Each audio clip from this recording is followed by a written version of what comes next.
BibleStudyCam, and I'm BibleStudyCam, and I want to welcome you to this live broadcast. Whether you're tuning in on Twitter or Periscope at BibleStudyCam, whether you're on Facebook.com/reflective Bible study, or whether you're on YouTube at The Online Preacher, or even at theonlinepreacher.com/live, wherever you happen to be tuning in, I want to welcome you to this morning's little short Bible study that I've prepared. And I want to apologize, I'm running way behind this morning. Just my morning got away from me. And so this particular passage and all of this, I haven't got as many things prepared for it, but I hope that it can still be a blessing to you because I wanted to not push off actually starting this live broadcast. For the past couple of days, we have been focusing in on just doubt and people been just challenges that Jesus had. Like yesterday morning as an example, we looked at Thomas and how he had gotten the reputation of being a doubter because of him wanting to actually physically see Jesus. And I thought to round out this as like a little three morning theme, that we could look at one of the points where Jesus actually challenges or counter-challenges the Pharisees. The Pharisees come to him and they demand a sign. This happened actually more than one time during Jesus' ministry, but this is one time in Matthew chapter 12 that Jesus actually gives a more in-depth response to these leaders. And I believe it's Matthew 16, Jesus, or at least Matthew, includes a more abridged response that Jesus gives. But let's read Matthew 12, starting in verse 38. Then some of the Pharisees and teachers of the law said to him, "Teacher, we want to see a sign from you." He answered, "A wicked and adulterous generation asks for a sign, but none will be given it except the sign of the prophet Jonah. For as Jonah was 3 days and 3 nights in the belly of a huge fish, so the Son of Man will be 3 days and 3 nights in the heart of the earth." Now, this is fascinating because Jesus is pointing and directly alluding to him being killed, him spending time in a grave. And what's amazing about this, at least to me, is that the Pharisees didn't catch this, at least that we are aware of, and the disciples really didn't catch this either. The amazing thing about this is that this also foreshadows a resurrection. Because Jesus says, hey, it's 3 days and 3 nights in the heart of the earth. There's an end point to it. It's not in the earth indefinitely. And that's amazing. And Jesus isn't finished sharing. Verse 41, the men of Nineveh will stand up at the judgment with this generation and condemn it. Now, we might say, okay, all of the good people living at that time, all the people who were followers of Jesus, who had accepted Jesus into their hearts and minds and lives and all the Christian terminology, it would make sense that they would stand up and condemn that generation because of what they did. But what's amazing is the men of Nineveh. Now, the Nineveh was known as a pretty evil city. There wasn't a whole lot of redeeming characteristics, but the only redeeming characteristic that Jesus draws our attention to is that they actually listened to Jonah. Much to Jonah's disgust, you might say, if you've ever read the book of Jonah. Jonah's much more interested in seeing Nineveh burn than seeing Nineveh saved. But the people of Nineveh turn away from their sin, at least briefly, to avoid God's wrath.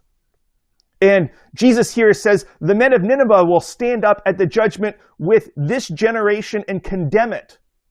For they repented at the preaching of Jonah, and now something greater than Jonah is here. And then, verse 42, the queen of the south will rise at the judgment with this generation and condemn it. For she came from the ends of the earth to listen to Solomon's wisdom, and now something greater than Solomon is here. Now, I have no idea anything about the queen of the south, according to this. I think some translations might say it was the Queen of Sheba. But from the way that this is framed, we could get the idea that she may not have been a very righteous or upstanding sort of individual. Like, if if Jesus is framing her kind of alongside those in Nineveh, you might get an idea that she was not necessarily someone who you would think God would associate with. But it's interesting because Jesus draws our attention to the detail that she listened to Solomon. And Solomon was given wisdom by God, and Solomon's witness to her very well could have opened her to a new way of thinking. We don't really know that, but that's something that's sort of alluded to and maybe hinted at in what Jesus is saying. But the amazing thing in my mind about this is how Jesus counter-challenges, and he first calls the generation that he's living among evil because they demand a sign from him. Verse 39, he answered, "A wicked and adulterous generation asks for a sign." But while we might jump to the conclusion that Jesus is saying, well, you asked for a sign, but you're not going to get one, that's not his actual response, because he does say, none will be given it except for one particular sign. And that's the sign of the prophet Jonah. Jonah, I highly doubt, would have even considered his rebellious life to actually foreshadow or look, or maybe we should say point towards Jesus's time on the cross, and specifically his time in death in the tomb. But God was able to use that rebellious prophet's rebellion for his purpose. And that's incredible in my mind, because when we're looking out at the world around us and all of the stuff that's happening, it can be very easy to be disheartened. It can be very easy to not know what's happening and to not understand what God could be doing in the world when everything is shut down and all of this craziness is happening with this pandemic that's a worldwide crisis. But regardless of what we're feeling in our situation right now, we could kind of, if we could take a step back and look at this situation, maybe kind of like Jonah would be looking at his situation. He's rebelling against God. He doesn't want to do what God has asked him to do. But God is able to use that situation in a handful of ways.